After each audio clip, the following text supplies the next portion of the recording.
आप लोगों ने ध्यान दिया होगा कि आजकल के इंजन्स में एक नया सिस्टम जोड़ा जा रहा है ज़बरदस्ती का, जिसे हम लोग कहते हैं एग्जॉस्ट गैस रीसर्कुलेशन। और ये बहुत इंपॉर्टेंट बनते जा रहा है बड़े-बड़े डीजल इंजन्स में।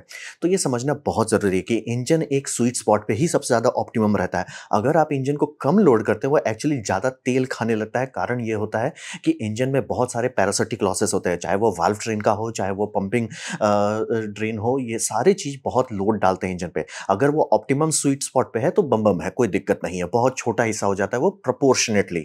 लेकिन अगर आप लोड कम कर देते हैं तो एक्चुअली बहुत बड़ा हिस्सा हो जाता है इंजन का, क्योंकि टोटल पावर आप रिक्वायरमेंट कम कर दे रहे हो, यानी कि एक्चुअली ज़्यादा तेल जलाने लगता है। इसीलिए ट्रक इंजन्स में ये बहुत ज़्यादा ज़रूरी हो गया है आजकल, क्योंकि लोग माइलेज ज़्यादा मांगते हैं और इंजन अगर फुल लोड पे नहीं चल रहा है तो बेचारा ज़बरदस्ती का फ्यूल जलाने लग जाता है। इसीलिए एग्जॉस्ट को वापस डाल देते हैं ताकि पंपिंग लॉसेस कम हो सके, कंबस्शन टेम्परेचर कम किया जा सके और इससे नॉक्स भी कम प्रोड्यूस होता है, क्योंकि नाइट्रोजन को उतना टेम्परेचर नहीं मिलता है कि वो ऑक्सीजन के साथ रिएक्ट कर सके। तो इसीलिए एग्जॉस्ट गैस रिसर्कुलेशन आजकल सारे इंजन्स में डाला जा रहा है, खासतौर पे बड़े-बड़े डीजल में। और हाँ, ये हटा दिया जाता है जैसे ही आप फुल पावर बैंड में आते हैं, दबा के ना एक्सीलरेटर दबाते हैं तो वापस वो हटा देता है, वो पूरी तरह से इंजन को फिर से सांस लेने देता है। ये बस समझिए पंपिंग लॉसेस थोड़ा कम करने के लिए है, लो पावर बैंड में नॉक्स का प्रोडक्शन कम करने के लिए डाला जाता है।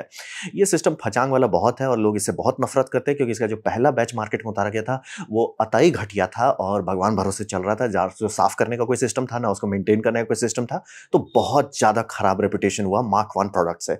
आजकल वाले थोड़े बेटर है, वो थोड़ा ज़्यादा आसानी से चलते हैं, ज़्यादा लंबा चलते हैं और उसको क्लीन करना भी थोड़ा ज़्यादा आसान होता है।